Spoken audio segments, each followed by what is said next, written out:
Barang siapa yang mengaku beriman kepada Allah dan hari akhir, maka hendaklah atau janganlah dia duduk di makanan yang di sana ada khamrnya.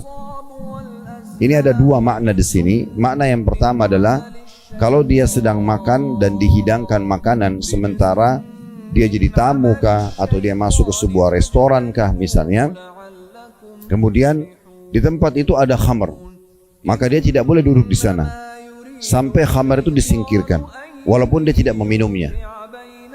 Ini maknanya dalam sekali, karena sebagian kaum muslimin sekarang, karena dia pikir dia hanya menemani teman-temannya saja ke satu restoran atau entertain mereka, kemudian dia menyiapkan fasilitas dari naudzubillah wanita-wanita pelacur atau minuman keras, lalu dia mengatakan saya tidak ikut-ikutan, saya hanya menyiapkan fasilitasnya, saya hanya mengantarnya, saya hanya ini dan itu semuanya. Maka ini masuk dalam dosa yang tidak boleh. Dan makna siapa yang mengaku beriman kepada Allah dan hari akhir, maksudnya dia adalah takut kepada Allah, jangan sampai hukuman Allah datang kepada dia. Ini dari sisi makna yang pertama, yaitu seseorang tidak boleh sama sekali duduk di sebuah meja walaupun dia tidak ikut makan dan minum yang ada khamrnya. Apakah dia mampir ke sebuah restoran, apakah memang dia sedang diundang makan, ataupun misalnya dia hanya sekedar memberikan servis kepada tamu-tamunya, semuanya tidak dibolehkan. Karena ini sudah menjadi sebuah kebiasaan ya, di perusahaan-perusahaan besar.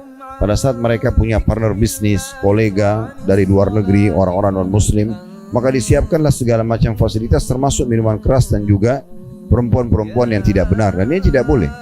Ini tidak boleh sama sekali, karena dia berarti partisipasi dalam dosa-dosa tersebut. Beberapa pengusaha muslim sempat bertanya kepada kami, Bapak Ibu sekalian rahimani rahimakumullah, tentang masalah ini. Bagaimana posisi kami Ustaz di saat kami punya kolega-kolega orang non-muslim dan mereka sedang datang ke Jakarta. Mereka biasanya karena non-muslim, mereka minta difasilitasi apa yang sebenarnya dilarang dalam agama.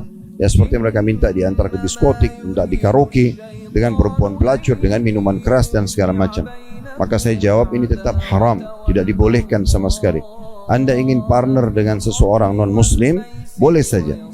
Tapi Anda harus punya kekuatan dalam masalah itu. Dalam arti kata tidak boleh ada pelanggaran agama.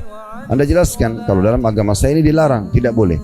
Maka kalau Anda mau itu urusan Anda sendiri, silahkan Anda melakukan, tapi jangan ikut-ikutan saya. Saya tidak mau menyiapkan fasilitas transportasinya, tidak mau bayarkan atau traktir, dan juga tidak mau ikut-ikutan menemani. Misalnya walaupun cuma sekedar menemani saja, dan kita tidak ikut makan ataupun minum. Ini juga tidak boleh, karena kita pasti berarti masuk dalam bab mendukung perbuatan yang haram.